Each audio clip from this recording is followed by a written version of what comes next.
اعوذ باللہ من الشیطان الرجیم بسم اللہ الرحمن الرحیم۔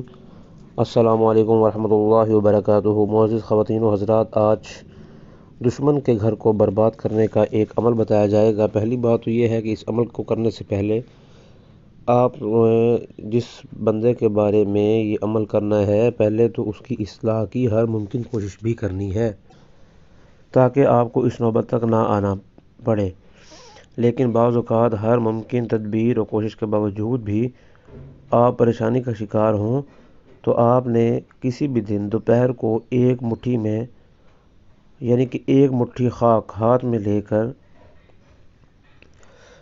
سر برہنہ دھوپ میں یعنی کہ تیز دھوپ میں کھڑے ہو کر 7 بار تبت یدا اور پھر 7 بار سورہ ناس، پھر 7 بار سورہ قریش اور 41 بار یا بدوح، اور اس کے بعد اس خاک پر دم کر کے دشمن کے گھر میں آپ نے دفن کر دینا ہے۔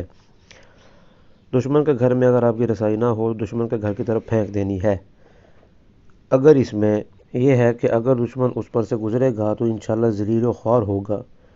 اگر وہ خاک کسی ویران اجڑے گھر کی ہوگی تو دشمن کا گھر سب سے پہلے برباد ہو جائے گا، اور اگر وہ خاک مسجد کی ہوگی تو دشمن گھر چھوڑ کر بھاگ پڑے گا یا ویران ہو جائے گا۔ یہ عمل کسی مسلمان کے لیے کرنے سے ڈرنا چاہیے کہ جس کے لیے ایسی خبر ہو کہ اپنے مسلمان بہن بھائی کو پریشان کرنا اس کو پتہ چل جائے، لیکن بہت ہی خصوصی حالات میں یہ عمل کیا جا سکتا ہے۔ خاندان کے کسی فرد سے یہ عمل کرایا جا سکتا ہے، خود یا ماں باپ یا جس میں ایسے افراد شامل ہوں جن کا آپ سے خونی رشتہ ہو، تو ان کے لیے یہ عمل کرنے سے گریز کرنا چاہیے۔